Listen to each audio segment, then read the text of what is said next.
We can resume now. And I also see some questions in your comments in the chat box.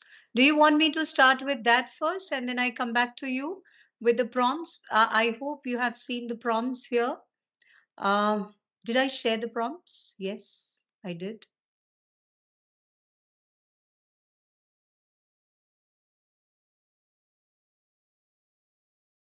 Okay. Yes, Atulanto, tell me, how should I start with? Ma'am, your camera is off, I guess. You can directly start from the chat box because there are multiple questions in the chat box already. Then All you can right, go so to the we'll prompt. take those. Okay. So I see Priyanshu Shivhare, and he writes exactly, ma'am, how Stein uses how to write as a meta-literary exploration of the act of writing itself. So if you look at, now that you read the essay Composition as Explanation, Priyanshu, I would like you to step in and let's talk about it a bit, because yes, she is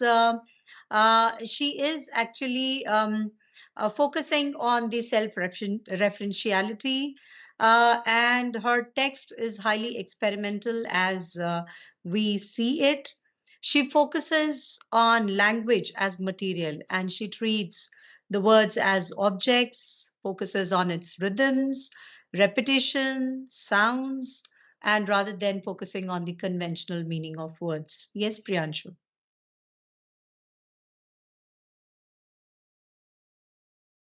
Priyanshu, your mic has been enabled. You can Priyanshu, speak.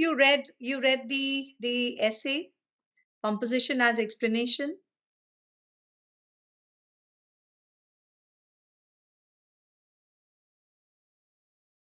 So Stein is writing about writing. She's talking about how to begin, how to start, how to write, and it is filled with self-referential moments.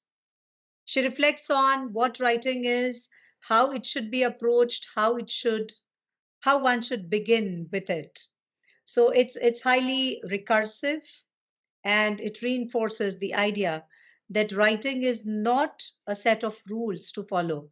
Rather, it is a process. It is a process, and in the process, writing happens. It's dynamic, it's experimental. Writing is a play of words as well. I want you to, let's go back and check quickly. Okay, if you look at it, I do not have the text of Gertrude, the print of okay, let me open it on my mail. I did send you just a while ago. Can you send it to me on my WhatsApp? Yeah. So if you look at it, um, words move. This is from the four quartets. Burnt Norton. Words move, music moves only in time. But that which is only living can only die. So the temporality of the words, the temporality of the expression. Words after speech reach into silence. So he's struggling with this temporality. Only by the form, the pattern, can words or music reach the stillness, as a Chinese jar still moves perpetually in its stillness. Not the stillness of the violin, while the note lasts, not that only, but the coexistence. Or say that the end precedes the beginning. So the end precedes again. Here again, you will see that um, the circular, in motion, the wheel, the concept of the wheel, the time. Okay, how he's emphasizing on the temporality. Gertrude Stein is also obsessed with time. She too is obsessed with time, but she diffuses the very patterns of time. She actually moves towards like going back and forth. But here he's obsessed with the linearity of time, with the psychological arrow of time. The time past, the time present, and the time future. This is what, for Elliot, it's the time past, the time present, and the time future. So he's caught in time. He's a timed being.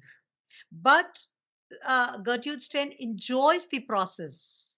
So even if she is in time, she's not bound by time, with the time, and therefore her approach is different. So you see here, at the end and the beginning, you see he's you can clearly, like, there's a very clear, connection. You can draw connection between the two texts, and there's so many such lines, which could be brought forth. A lot of parallelism can be drawn between the two. So the stillness, as the Chinese jar still moves perpetually in its stillness, not the stillness of the violin while the note lasts, not that only, but the coexistence, or say that the end precedes the beginning. So there's something which precedes the beginning. But here there's nothing. It is being situated in the present. So there's nothing, at the back. Yes. So precedes the beginning, and the end and the beginning were always there, before the beginning and after the end. So as if, the Eliot creature is trapped in time, caught in time, struggling in time. And that also, brings forth the Eliton, prufrock. So he's caught in time. He's anxious of time. He wants to, he wants to, come out of the situation that he's trapped into. And he measures time. He's measuring time with coffee spoons. But she is not. She's enjoying the process here. The process is being, like enjoyed. Being The process is nurtured. The process is cared. The process is, is taken care of. The process is shaped. She's actually shaping. But, Prufrock, he's disturbed in time, and he sees a lot of commotion. He is actually like, a worm wriggling on the wall. So squeezed down to the level of a creature, of a worm. So caught in time, helplessness. There's a helplessness over here. And therefore, if you look at the successive, lines, word strain. Words strain before the beginning and after the end, and all is always now. Word strain. Word strain. Do we find the strain in Gertrude Stein? So this is one thing. Word strain, crack, and sometimes break under the burden, under the tension, slip, slide, perish. So the words also perish, but her words are there. Her words are there. Decay with imprecision, will not stay in place. Of course, she makes sure that her words stay in place, and the readers, this is my interpretation, right? And I should not have stepped in. I wanted you all to come up with your views. Sorry, I have got swayed with this idea. So I'll stop myself. Now, I want you all to step in, please.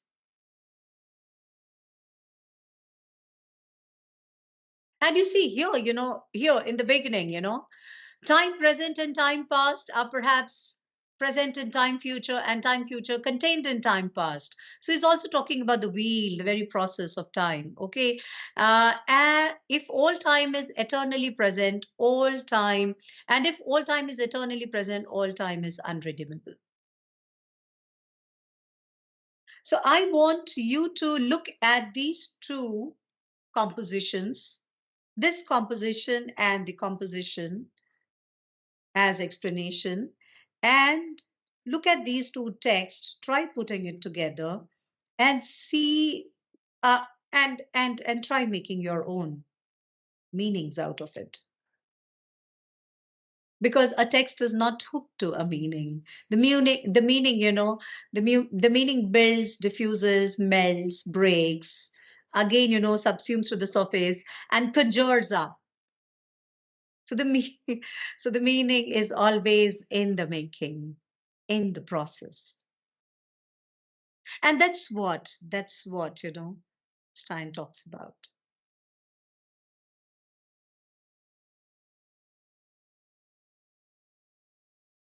I really like this, the way he says before the beginning and after the end, all is always now, words strain, crack, and sometimes break under the burden, under the tension, slip, slide, perish, decay with imprecision, will not stay. He has this anxiety with words, anxiety of of of of actually, uh, of actually, to anxiety of of making it, perhaps making it obscure, anxiety of making it the way he wants to make it. But in Gertrude Stein, it appears to be as if it's seamless. It's like it's always like in the process, it has just poured out, it has just spilled out. It's quite natural. But we see the jerks, the fragmentations, the loud jerks in Eliot. We see those loud jerks,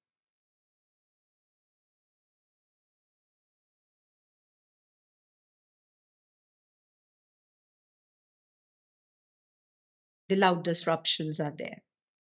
And again, here when you I don't know how you would approach this and sense it, but when you look at this, you also get the idea of that. Yes, Eliot's text allows us to sweep back and forth in time.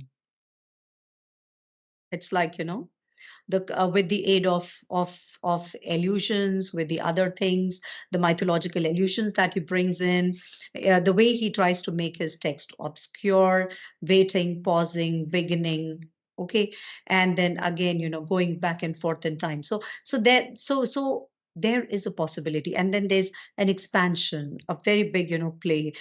I mean, the text open up a big field for the readers, to play in, but actually obscurity in the text, obstructs that, motion. But in Gertrude Stein, it's like, you ought to be in the text. It's like, being in it, and then there's a struggle. You cannot come out of it, but then you are in the text and you're trying to but then you're enjoying it, you're enjoying the rhythm, you're enjoying the pattern, you're enjoying the delicacy of language, you're enjoying that despite all the ruptures that you come across. And that's, basically the ruptures that you experience is is the moment of, the joy that you derive in the text.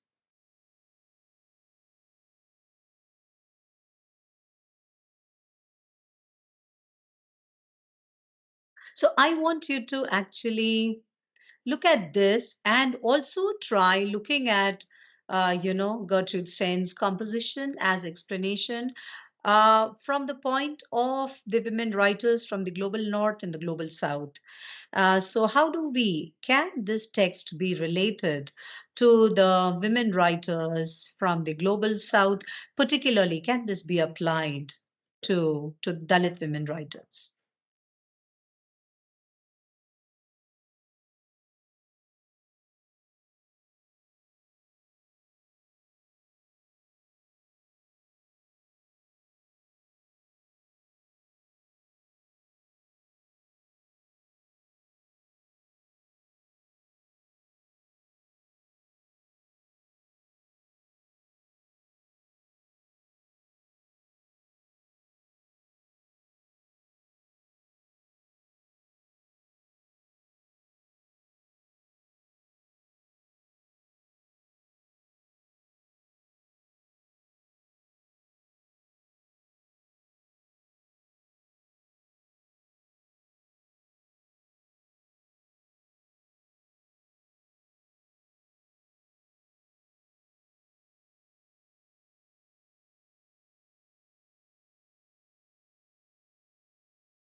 I also read the comment of Priyanshu. As we have observed in Tender Buttons, Stein uses fragmented, ambiguous language that resists straightforward interpretation, mirroring the fluidity of identity and desire.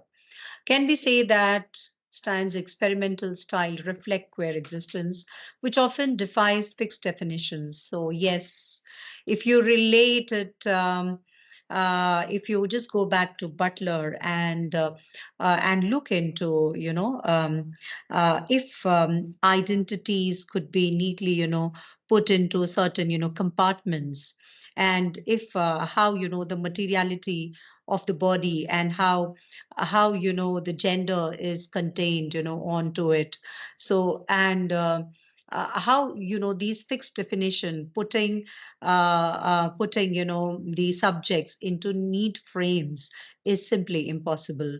So this is what she also tries to diffuse the boundaries, and she attempts to to transcend those through her experimentation. So definitely it is reflective of her fluidity. This fluidity is also seen in the love song of J. Alfred Prufrock. So Prufrock is now studied. The character itself is analyzed from the point of the transgenderism in Prufrock. So what is he doing? He's he's unstable. He's unclear about his own sense of being, and how perhaps Eliot must have not created it that way, but then that's how the interpretations are. So he's always in the process of transgressing all the boundaries, contemplating, transgressing, coming out, going back, confused, trying to liberate himself, and the uneasiness that he sees, in the company of women. How do you look at Prufrock, the Prufrockian, creature? So there have been studies on that as well. And there's of course, I mean, there's a linguistic playfulness in both these writers, for that matter.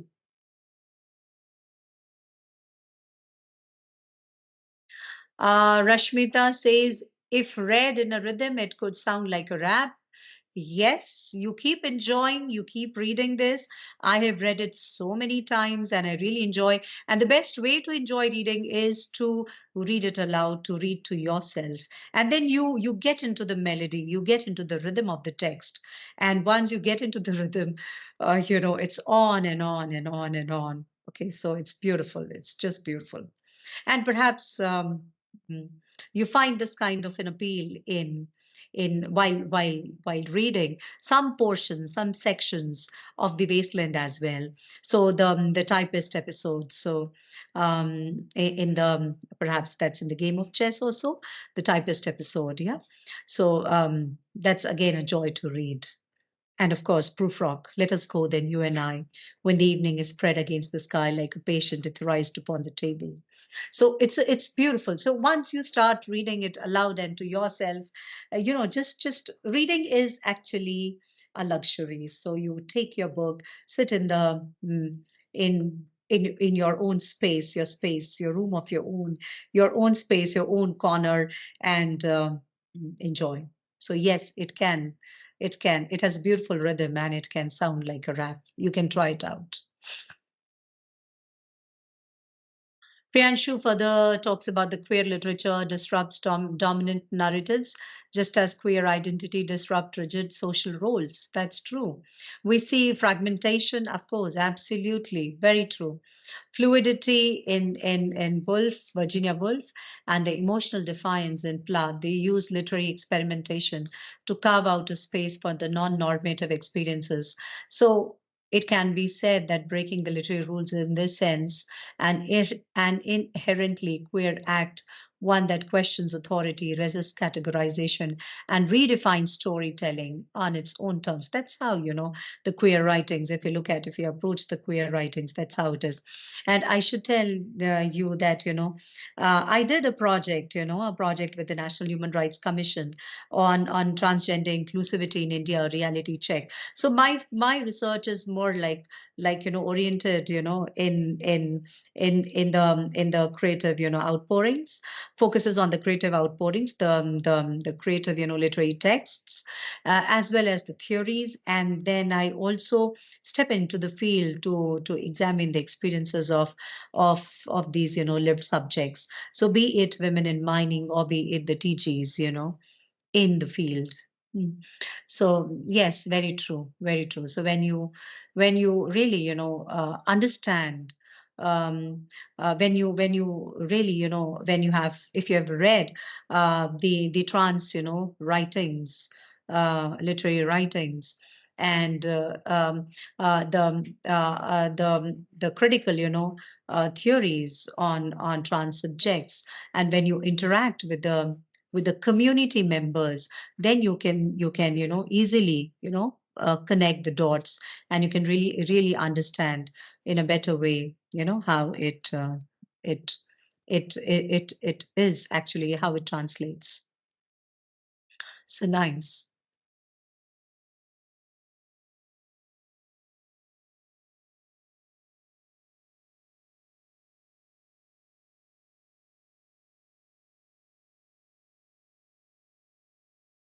That's true. It was actually, I was reading this question of Priyanshu again. So I think it's only Priyanshu who's been very active in the group. And what about the others? So can we say that Stein and Wolf's radical storytelling techniques reflect not just artistic rebellion, but the deeply personal act of loving, thinking, and existing outside the expectations imposed upon them? Very true. And also, in what ways does that defines resonate emotionally with those who still find themselves constrained by society's definitions of identity, love, and expression? That's so true. That's so true. So here you would be able to better appreciate the challenges faced by such subjects. And when Butler talks about about the policing of the body, so the policing of the bodies, how it takes place in the real in real lives, can be sensed in a much better way.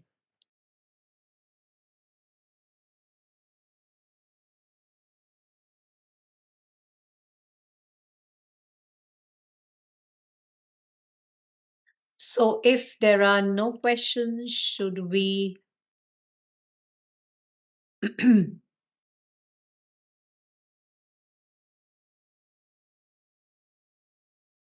call it a day?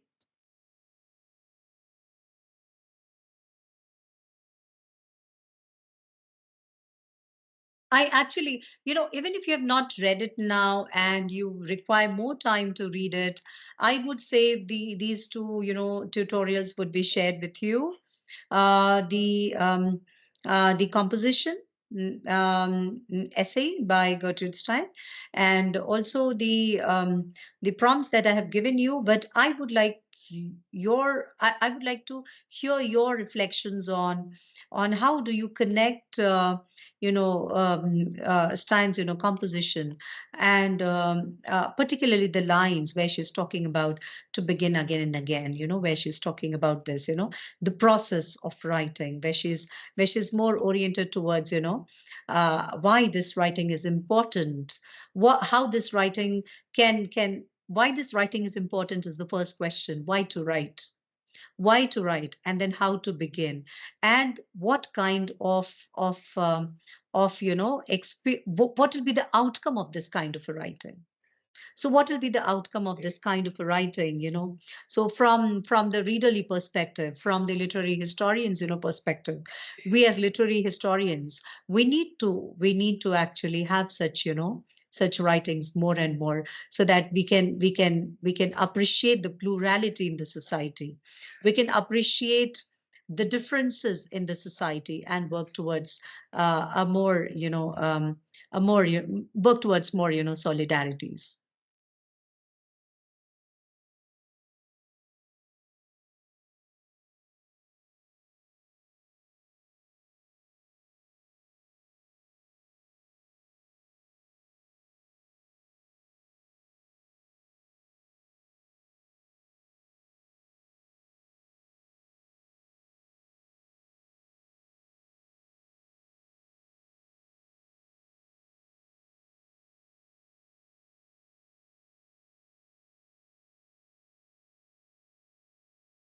So there's a question by Aditi Gaur, and I see a comment. It's reading Stein's essay, when Stein brings up the concept of the continuous present, which refers to an approach that does not privilege past, present, or future, but instead remains immersed in an ongoing process of perception. That is fantastic, fantastic. Aditi, you have understood it well. So it's an ongoing process of perception and a belief that composition is always in a flux of beginning again and again. How can that be understood along the lines of the subaltern writing? Now you see, what are the challenges that the for this you actually need to read, some of the life writings, particularly you can start with the weave of my life. You can read any of the, reading the literary text is important. So unless you read, you will not be able to enter into the text.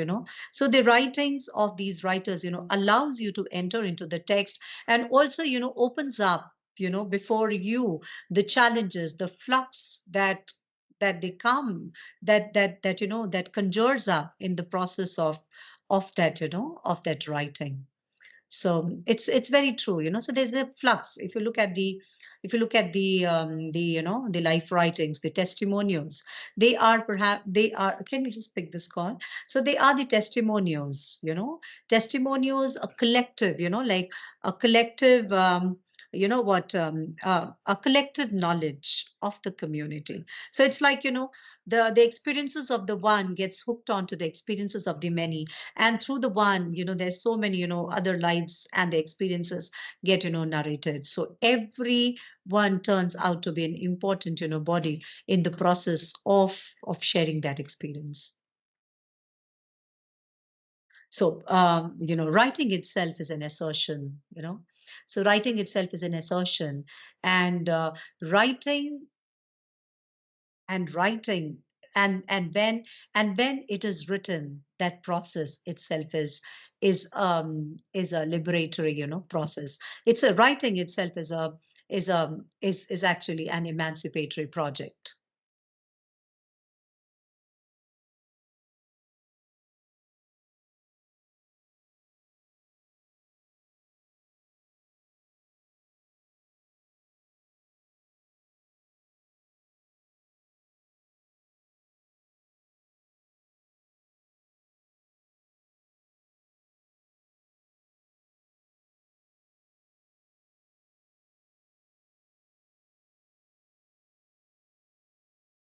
Yeah, I was just looking at this Dipesh Chakrabarty's critique of subaltern studies as discussed by Spivak. So yes, so Chakrabarty's critique of the subaltern studies, wherein he, in his book Provincializing Europe, he talks about, he talks about that the subaltern studies, when it seeks to recover the subaltern agency, it remains trapped within within the European historical categories.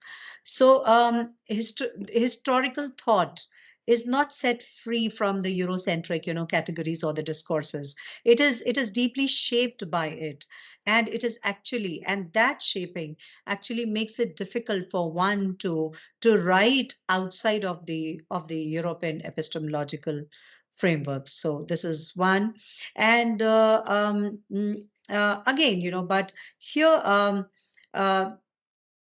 Chakravarti contests this idea. She actually calls for a provincialization of the Europe. It should not be seen as a universal one intellectual tradition, but a tradition among many. So these are the counterpoints.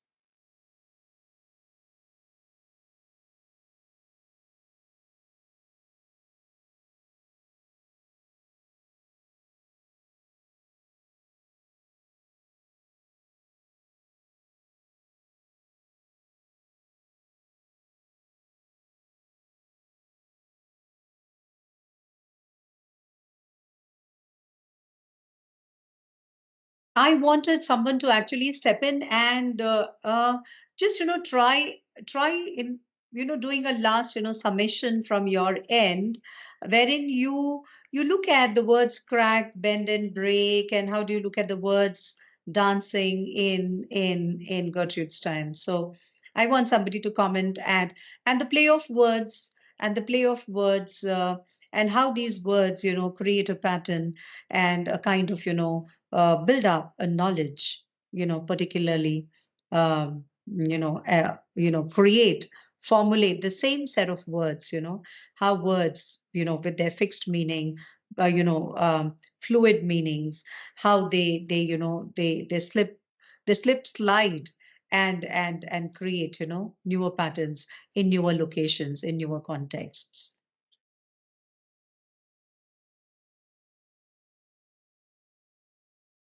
And with this, so I'll invite a quick response from someone, and then after this, we'll close. And if there are no responses, we'll close.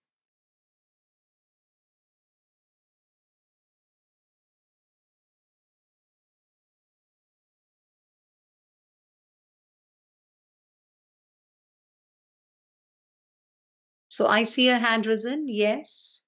Yes, you can speak, Vashini. So I want you to do, because it's like, I knowing that perhaps you are also like, fine, you have been wonderful, like participants, fully engaged in the process. And I saw the attendance also. Fantastic. I'm really, really, happy that you all have, there's a second day, and I hope, I'm keeping my fingers crossed that the same tempo is exhibited in the coming days. So fantastic participants. I wish we could have had this program in physical mode.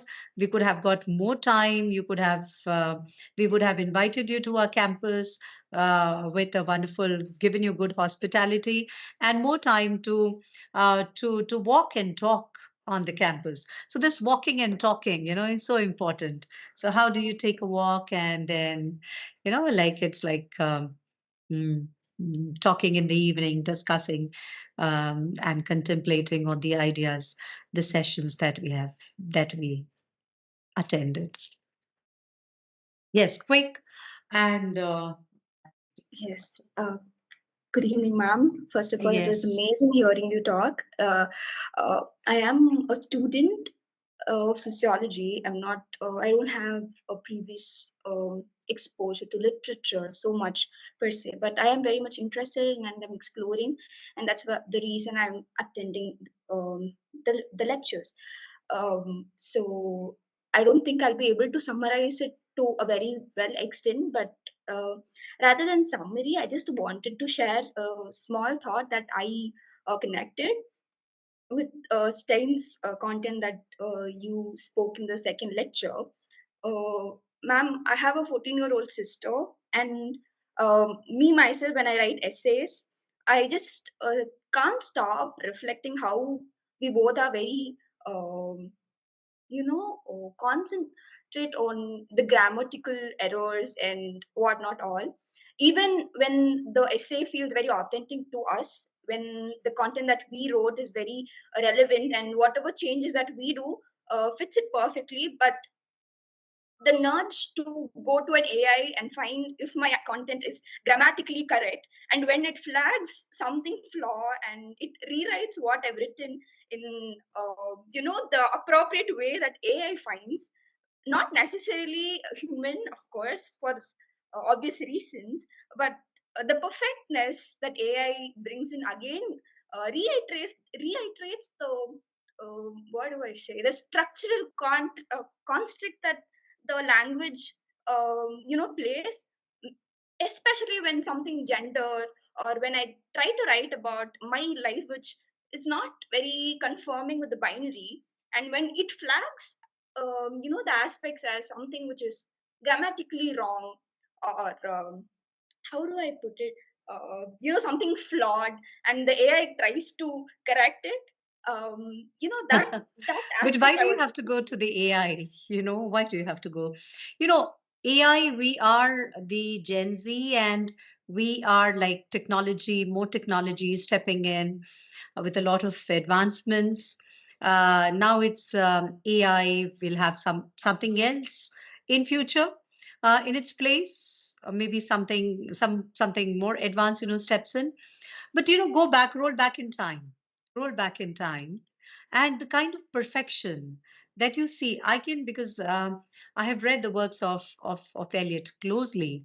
If you go back in time and if you look at the works, the writers that we admire, we really, look up to, we appreciate. Of course, I mean, they have, they have, they have they've undergone a lot of, like, training in the process. They have tried to, they have tried to borrow, they have tried to look into, they've tried to look into the different traditions of writing, and then they have tried to, come up with their own. Now, if I can give you some anecdotes of T.S. Eliot, and it's like when you look at the original, manuscript of the Wasteland. Actually, it was edited. It was edited by his wife. It was edited by his friend. But then, how do you polish? How do you refine? How do you look into? And I can again go back to A.K. Ramanujan. So A.K. Ramanujan, again, a linguist and a prominent Indian English writer, poet. In his preface to his poetry volume, what does he say? He says that, a work of art, a literary, outpouring is something. It's like the new leaves which have just sprout up, on the branches of the tree, and so it's tender, and it's tender, and because the kind of placing that you have done of the words in the spaces, so the text has a space. Okay, the text has its own space, and then the words, the placing of the words in that space. Okay, how do you position, how do you use that space? Okay, how the space is being used, right? So, and he says that, so these, new sprout leaves, they are tender, they need to be taken care of. And in the process, he does a lot of, and further he says that, I go back when my work of art is finished. When I finish writing, I make a point to go back. So I tender them. I take care of them. I cuddle them, and I clean them up. It requires cleaning. So he says it's cleaning them. So the text has to be cleaned. So how do you clean it, and how do you create that? So what sense it would make, how the writer is creating it. When T.S. Eliot wrote the original, the Wasteland, uh, I think every line made sense to him. Every word made sense to him. But when it went to Ezra Pound and to his wife, they all, they edited it in their own ways, because they had to, they had to make this text, more for the public. It had to go to the printing press. So there had to be certain pattern and form and structure and, space, the kind of, it was a very long one. It was a very, very long one. So with some, I do not recollect at the moment, but a very long one, right? So it was cut down. It was cut down, um, to a sizable, text. And so the editing in the process is essential.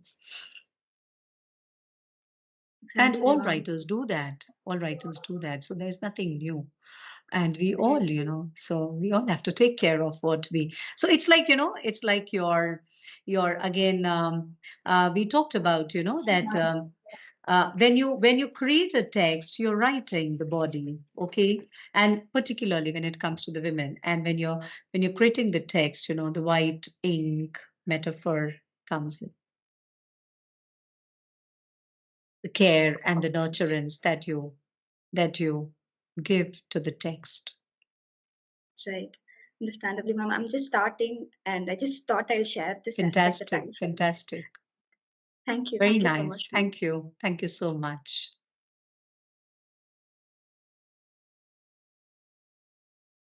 Hello, am I audible?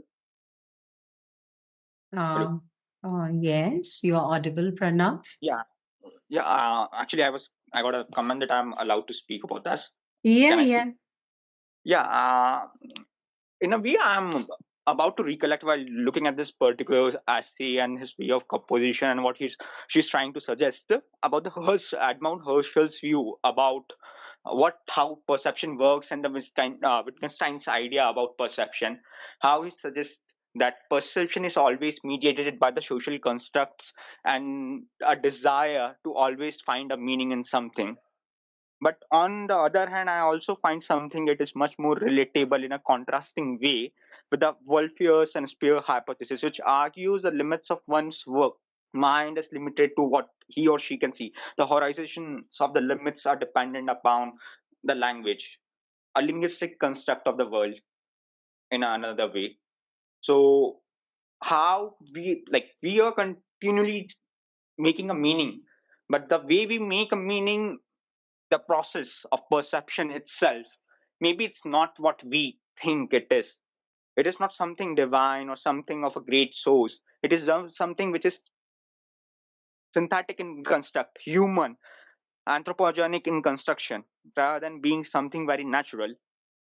But again, I came across the ideas of earlier there is idea of environmental determinism, which decides that the way people think, or the lot of social evolutionary sociologists try to suggest that the way human being thinks, the human being, the social entirety of the social construct, including the language, is uh, just a result of a evolutionary function and that.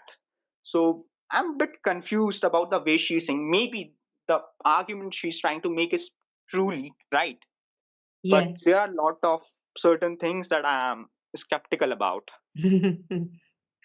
Not only Like you, there the is a critics are contradiction. also the critics are also skeptical about that. So that's very true. So she's trying to be fluid. And you see, when you look at the writer, when you look at the writer, you see, I had the opportunity of interacting with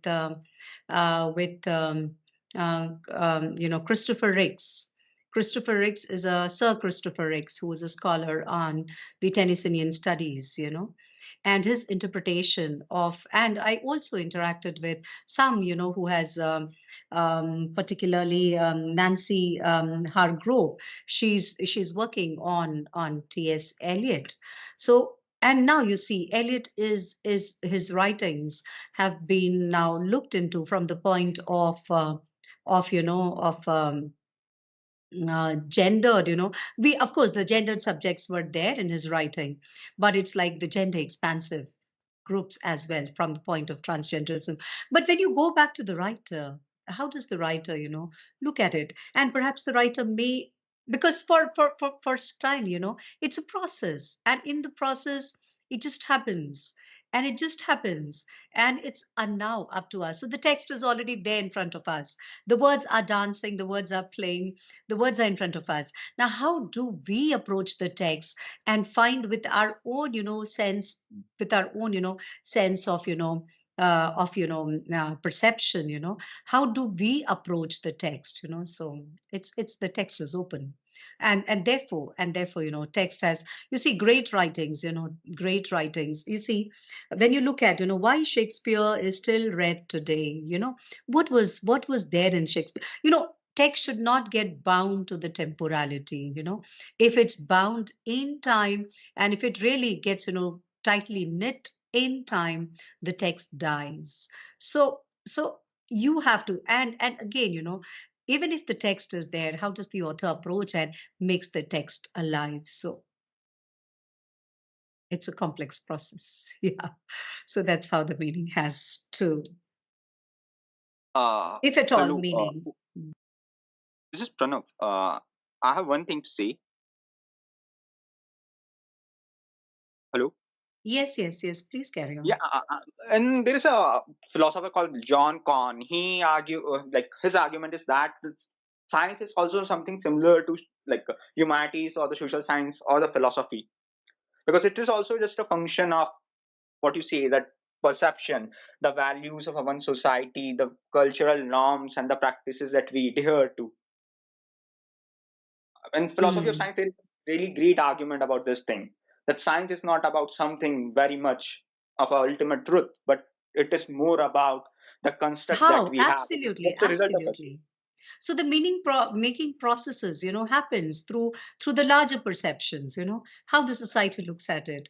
Who are the populated, groups, right? How do they shape the meanings? How do they shape the culture? How do they shape the text? How do they look in? That's there. That's very much there. True. I have one question.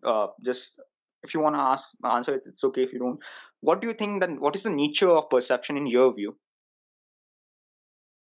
Nature of perception is highly subjective, might involve a degree of objectivity as well. Perhaps it dwindles between the subjective and the objective. Okay, thank you. So kind of you.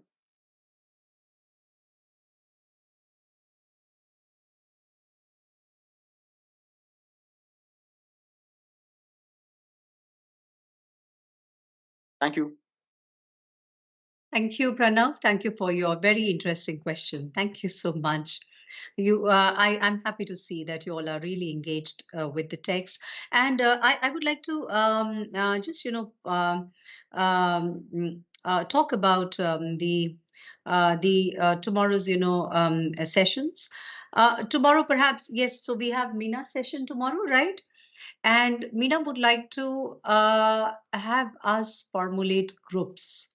So it's your second day, the end of the second day. So by now you must have got, familiarized with each other, at least one or two, three, four. So you all can form some groups. And if you can come up with clear groups, because see, in today's discussion also, I really wanted, so we had plenty of time. I was waiting, not see anyone stepping up. So that should not happen, actually. You see, it's technology has provided us such a beautiful platform. So whatever our locations, temporalities are, we are connected through this, through this internet. And I think we should take the best of it. Okay, so let's form groups tomorrow, and let's plunge into the process of being, the critique, right? So let's do that, plunge into the process. And also, regarding your exam, I would like to say, yes, you have to write an exam, which is on Monday. And there were some questions related to whether it would be a credit course, a non-credit course. So I just checked and I found that some of the Gyan courses are the credit courses. I just need to check whether it's a 3 credit course or what. I'll just check and get back to you. And if it's a credit course, then you can also, write to your institute. Perfect. It works for me. Ma'am, hello. Yeah. Actually, Yeah. every GAN course which is under 1 week is only one ICTS. One. And Okay. they have a That's what like I heard. Yeah. So I need to check. I just need to check. So, okay. So if it's a 10 days program, then it's Pranav. If it's a 10 days program, yes, ma'am. what is the credit for it? For 10 days, it is 2 credits.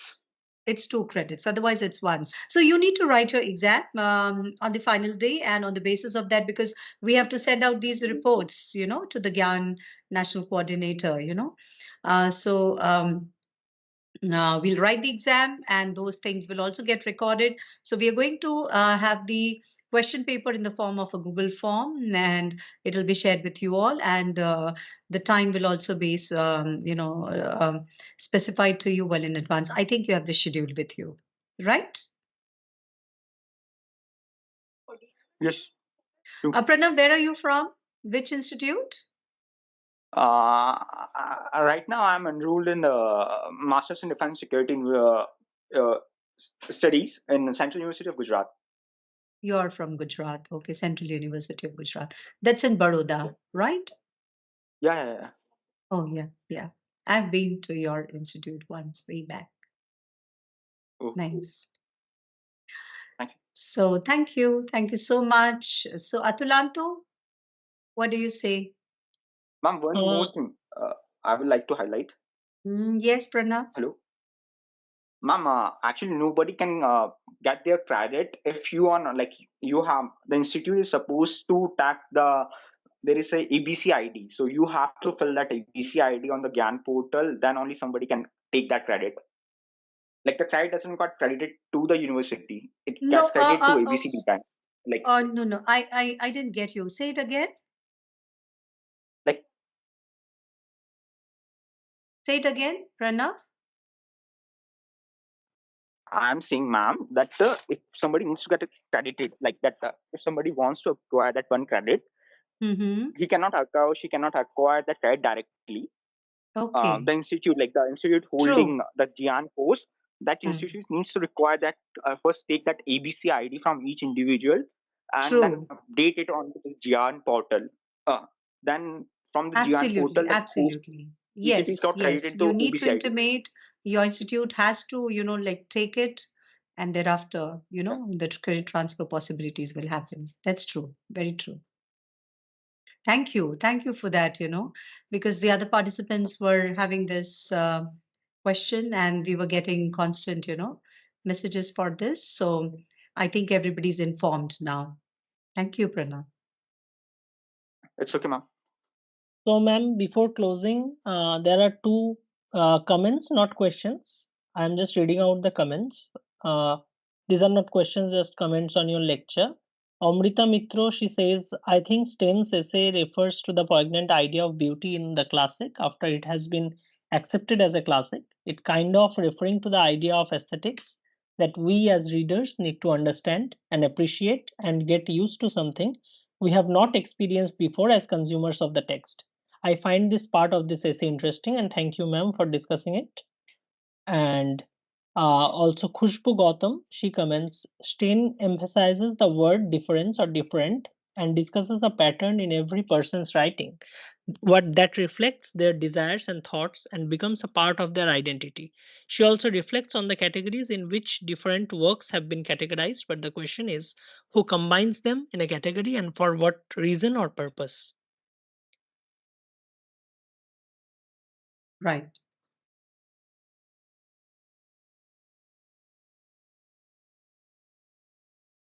So, ma'am, would we should we close the session for today and Yes. come back Yes. tomorrow? Yeah, yeah. Yeah, so we close the session for today. Thank you so much. I really had such wonderful, participants, my dear students. Thank you so much for joining the two lectures, and I look forward to your active participation in the next 3 days as well. So tomorrow, I think we have a session of Professor Rashmi Gaud as well. It starts with Professor. Let me just see. Tomorrow is Wednesday, so it starts with Professor Rashmi Gaud. For ours, it's 11 a.m., so it's in the morning. So please join, right? So 11 to 12, transnational feminism and disciplinary perspectives. Thereafter, she'll take her tutorial. And from 2:30, you get enough time for a break to take your lunch and come back. So 2:30 to 3:30, Meena is with us from the Greek polis to the network of beings. And then she has another session, and I would really love attending myself from Susan Sontag to Eve Sedgwick. Fantastic. So we really look forward to these two. And that's how. Thereafter, we'll have the tutorial 7:30 to 9:30. So perfect, perfect. So let's meet tomorrow. Thank you so much. Thank you, everyone. Good night. Thank you, ma'am, and thank you all the participants for joining today. And we will see you tomorrow. Thank you. Thank you.